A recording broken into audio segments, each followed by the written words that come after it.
children, welcome back to my channel Knowledge at your Doorstep. Today I am going to explain a chapter which is for class 5th and I am going to explain it in Hindi. It is taken from the book Marigold and the name of the chapter is Gulliver's Travels. So let's begin the chapter. Gulliver's Travels मतलब Gulliver की यात्रा.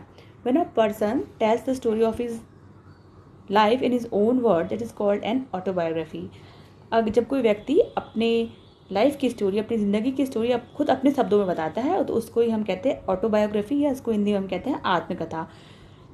Gulliver a sailor was once caught in the land of the giants. और Gulliver नाम का एक seller था. Seller मतलब नाविक होता है, जैसे कि जो शिप या नाव को चलाता है, ठीक है, तो उसको हम कहते हैं सेलर. तो गुलिवर नाम का एक नाविक था जो एक बार जाइंट्स यानी कि बहुत बड़े लोगों की लैंड में फंस गया था. This is how he describe his experience. और इस तरह से है जो और ये वो एक्सपीरियंस है जो उसने कि शेयर करे. ठीक है, तो क्या शेयर की एक्सपीरियंस देखते हैं. On the 16th of June 1730 we discovered land. तो गुलिवर कहता है कि 16 जून 1730 को हमने एक ज़मीन को ढूंढा. डिस्कवर्ड मतलब ढूंढना या खोजना. Our captain sent a dozen men with the vessels for water if any could be found. हमारे जो कैप्टन थे उन्होंने दर्जन लोगों को पानी के बर्तन के साथ, वेसल्स मतलब होता है बर्तन, पानी के बर्तन के साथ भेजा कि अगर किसी को मिल सके तो. किसकी बात क्या मिल सके? पानी. ठीक है, तो उन्होंने, जो हमारे कैप्टन थे, उन्होंने दर्जन लोगों को पानी के बर्तनों के साथ भेजा ताकि कोई पानी ढूंढ सके. When we came to land we saw no river और स्प्रिंग्स और एनी इनहेबिटेंट्स. जब हम लोग लैंड में पहुंचे, यानी कि जब उस लैंड में उतरे हम, तो हमने क्या देखा? ना तो वहाँ कोई नदी थी, ना कोई स्प्रिंग मतलब झरना था, और ना ही कोई वहाँ इनहेबिटेंट्स, ना वहाँ कोई निवास कर रहा था, ना मतलब वहाँ कोई लोग नहीं रहते थे. I went on to explore. मैं आगे गया खोजने, ढूंढने, ठीक है, एक्सप्लोर करने के लिए, कुछ और ढूंढने के लिए. The country was barren and rocky. जो कंट्री थी वो क्या थी? बैरन थी, मतलब बंजर थी, और रॉकी मतलब पथरीली थी. वहाँ से वो बैरन थे और बस पत्थर ही पत्थर वहाँ अवेलेबल थे. I turn back to join the crew only to see them getting into the boat and rowing for life to get the ship.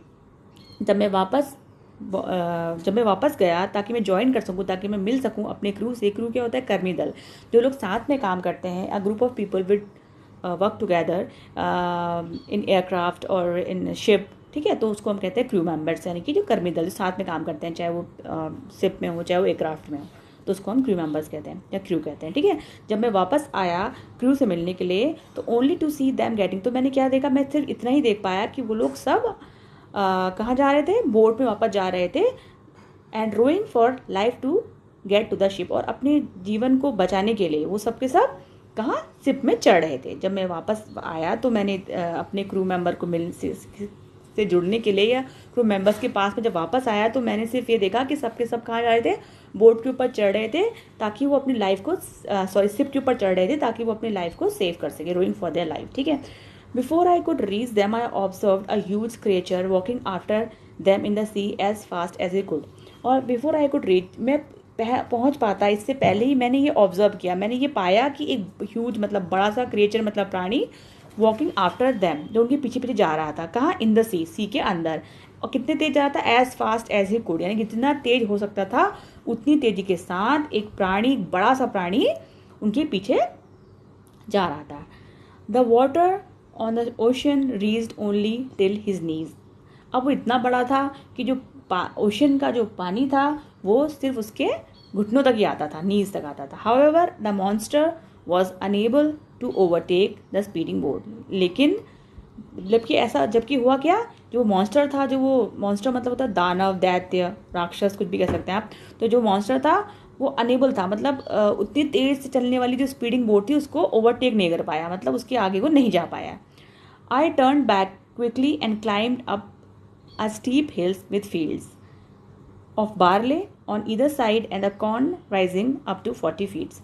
I turn back, यानी कि मैं क्विकली मतलब मैं जल्दी से वापस चला गया. और कहाँ चढ़ गया? एक स्टीप मतलब बहुत ऊंची खड़ी पहाड़ी पे, जिसके विद फील्ड, जिसके दोनों तरफ क्या था? फील्ड्स था. एक तरफ था बार्ले यानी कि जौ का मैदान था, और दूसरी तरफ था कॉर्न यानी कि भुट्टे उग रहे थे दूसरी तरफ, जो कि कितने हाइट के थे? करीबन 40 फीट हाइट के कॉर्न वहाँ पर ग्रो हो रहे थे. There was a fence to to pass from one field to another. और उनके बीच में क्या थी, एक फेंस लगी थी, यानी कि बाड़ा लगा था जिसके द्वारा एक फील्ड से दूसरी फील्ड में जाया जा सकता था।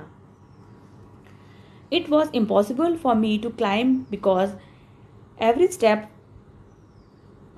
Step was 6 feet height. वो मेरे लिए ऊपर चढ़ना बहुत मुश्किल था क्योंकि एवरी स्टेप, तो it was impossible for me मतलब मेरे लिए ऊपर चढ़ना बहुत टफ था, यानी बहुत कठिन था, क्योंकि जो हर एक स्टेप मतलब सीढ़ी थी वो 6 फीट ऊंची थी। मतलब इतनी ऊंची स्टेप और इतना छोटा पर्सन कैसे चढ़ पाता, कहने का मतलब ये है। ठीक है, I was trying to find a gap in the hedge when I discovered one of the inhabitant in the next field walking toward the fence.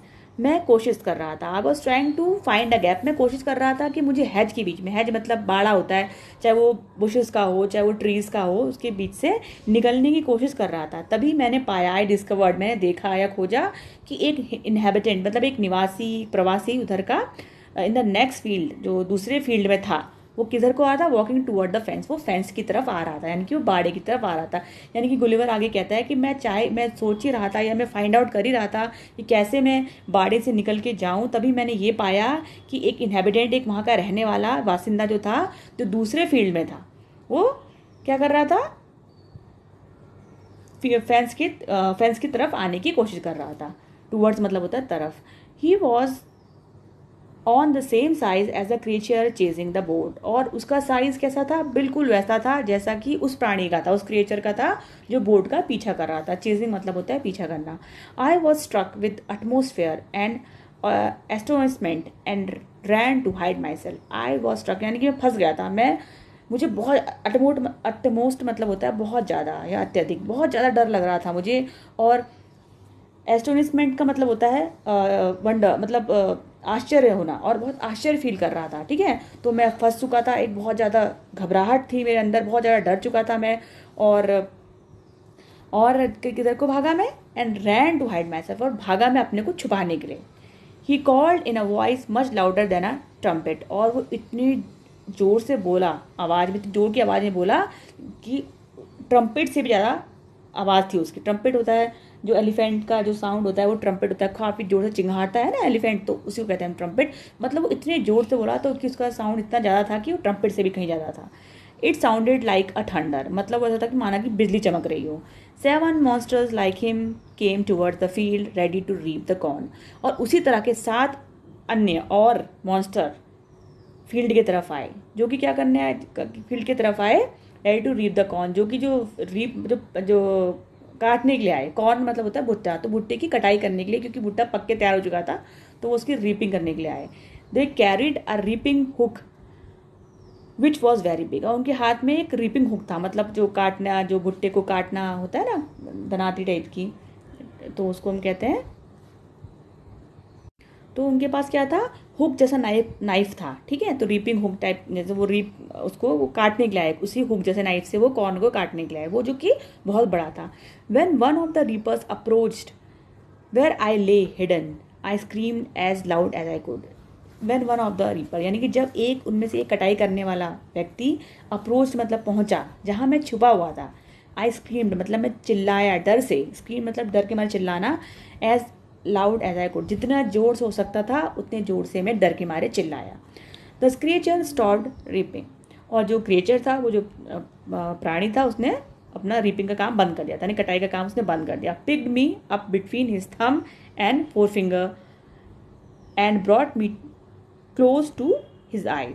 अब उसने क्या किया, कटाई का काम तो बंद कर दिया, और उसने मुझे उठाया, कहाँ, अपने थंब और अपनी 4 फिंगर के बीच में उठाया, एक पिक्चर में देखिए आप, उठा रखा है इसको, एंड ब्रॉट मी क्लोज, और वो मुझे अपने पास लाया, अपनी आंखों के पास लाया, 6 फीट अबव द ग्राउंड, जो कि 60 फीट अबव द ग्राउंड, और करीबन 60 फीट ऊंचा ग्राउंड से ऊपर उसने मुझे उठाया। कहने का मतलब है, उस व्यक्ति ने मुझे, उस क्रिएचर ने मुझे 60 फीट ऊपर उठाया, अपने थंब और 4 फिंगर के बीच में, मुझे आंखों के पास लाया। ठीक है, he looked at me with curiosity and blew my hair aside to get a better view of my face. और he looked at me with curiosity, मतलब उसने मुझको देखा, बहुत ही क्यूरियोसिटी मतलब जिज्ञासा, जानने की इच्छा रखना होता है क्यूरियोसिटी, तो बड़ी जिज्ञासा के साथ उसने मुझे देखा और and blew my hair side, उसने मेरे जो बाल थे उनको एक तरफ किया ताकि मेरे चेहरे का बेटर व्यू, यानी कि मेरे चेहरे को वो अच्छे से देख सके, ऐसा ग्लूवर ने बताया. He called his friends and gently placed me on ground. उन्होंने ही कॉल्ड हिज फ्रेंड्स, यानी कि उसने अपने दोस्तों को बुलाया और बड़ी जेंटली बहुत प्यार से मुझे ज़मीन पे रख दिया. They all set on the ground to take a good look at me. वो सब के सब ज़मीन में बैठ गए ताकि वो सब के सब मेरे अच्छे से मेरे को देख सकें. I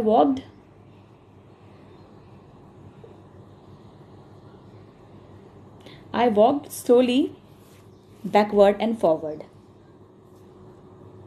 pulled of my head and made a low bow towards the farmers. मैं चुपचाप से आगे और पीछे चला. Pulled of my head and made a बो, यानी कि अपनी हेड को उतारी और उनके फार्मर के सामने मैंने बो डाउन किया. तो बो डाउन का मतलब होता है जैसे कि आप किसी को सम्मान देते हैं या किसी का रिस्पेक्ट शो करते हैं या किसी को थैंक्स करते हैं, थोड़ा आगे की ओर झुकते हैं ना, तो उसको हम कहते हैं से लो बो में थोड़ा सा नीचे झुकना, लो बो करना. ठीक है, तो इसका मतलब ये है. तो यानी कि मैं हल्के से आगे पीछे चला, मैंने अपनी हेड उठारी और फार्मर्स के आगे मैं थोड़ा सा झुका. I try to speak to them loudly in several languages. मैंने बहुत ज़ोर से और बहुत सारी भाषाओं में उनसे बात करने की कोशिश की. Each time I did so the farmer who picked me up held his ear very close to me but in vain. और each time I did so, यानी कि हर जितने बार मैंने ये किया मतलब जितनी जोर से डिफरेंट लैंग्वेजेस में बोलने की कोशिश की, उससे मतलब है. तो हर समय जब मैंने ये किया तो उस फार्मर ने, उस किसान ने जिसने मुझे उठाया था, उसने क्या किया, अपने कान को मेरे बहुत पास लाने की कोशिश की, बट इन वेन, यानी कि वो सब बेकार हुआ. मतलब उसने सुनने की बहुत कोशिश की कि मैं क्या कहना चाह रहा हूँ उस फार्मर ने, लेकिन वो सुन नहीं पाया क्योंकि मेरी आवाज़ थी वो बहुत ही लो थी या कम थी और वो बहुत जाइंट था, वो बहुत बड़ा था. The farmer took me to his house and place me at some distance on the dining table which was 30 feet high from the floor. और उस फार्मर ने मुझे उठाया और कहाँ लेके गया, अपने घर ले गया और मुझे रख दिया. प्लेस्ड मतलब रख देना, कुछ दूरी पर, सम डिस्टेंस मतलब कुछ दूरी पर डाइनिंग टेबल के ऊपर, जो कितना बड़ा था, विच was 30 feet high from the floor. वो जो ज़मीन से जिसकी ऊंचाई कितनी थी, 30 फीट ऊंचा था, जो इतना ऊंचा डाइनिंग टेबल था उनका. Dinner was brought for the farmer in a dish which was 10 feet in a diameter. जिसमें डिनर सर्व किया, जिसमें डिनर लाया गया, रात का जो खाना होता है डिनर, उसको जब the dinner was brought for a farmer, उस फार्मर के लिए जब डिनर लाया गया तो वो एक डिश, यानी कि वो ऐसे थाली में लाया गया या ऐसे बर्तन में लाया गया जो कि जिसका डायमीटर था वो 10 feet था. The farmer's wife crumbled some bread and placed it before me. वो फार्मर की जो वाइफ थी उसने कुछ ब्रेड के कुछ टुकड़े किए, क्रम्स किए, टुकड़े किए, क्रम्बल्ड कर दिया, उनको तोड़ दिया और मेरे आगे रख दिया. In the middle of the dinner I heard a noise behind me. खाने के बीच में मैंने क्या सुना, कुछ आवाज़ सुनी जो मेरे पीछे से आ रही थी. It was the purring of a cat, it's for the purring of a cat that was 10 times larger than an ox. यानी कि वो परिंग साउंड था कैट का. परिंग मतलब ऐसे गुर्राना होता है ना, गुरगुराना, उस टाइप से जो कैट एक टाइप की साउंड करती है तो उसी को कहते हैं परिंग. तो वो किसका साउंड था जो पीछे से आ रहा था, उसके वो परिंग साउंड था कैट का, जो कि 10 गुना ज़्यादा था ऑक्स के से ज़्यादा, मतलब ऑक्स से 10 गुना ज़्यादा आवाज़ वो कर रही थी वो कैट. कहने का मतलब ये है. The farmer's wife was stroking him. जो फार्मर की वाइफ थी वो उसको बड़े प्यार से सहला रही थी. स्ट्रोकिंग का मतलब होता है प्यार से सहलाना. कैट की बात हो रही है तो उसको प्यार से सहला रही थी. Then entered the farmer's 1-year-old son in the arm of a lady. उसके बाद कौन एंटर हुआ, फार्मर का बेटा जो कि 1 साल का था. वो कैसे आया, एक लेडी के आर्म्स में, यानी कि उसकी गोद में या उसकी बाहों में आया कहना चाहिए. ठीक है. On seeing me the child grabbed me from the table and put my head into his mouth. On seeing me मतलब मुझे देखते ही उस बच्चे ने मुझे उठा लिया, ग्रैब्ड कर लिया, झपट्टा मार के उठाया टेबल से और एंड पुट माई हेड, और मेरे सिर को अपने मुंह के अंदर डाल दिया। अब देखिए कैसे डाल दिया, ये पिक्चर से देख कर पता जाएगा हम लोगों को। ये देखिए ये फार्मर का बेबी है जो 1 ईयर ओल्ड है, उसने उसको झटके से ग्रैब किया और उसके हेड को अपने माउथ के अंदर डाल लिया, जैसे कि पिक्चर में दिखाया गया है। ठीक है, अब हम आगे बढ़ते हैं।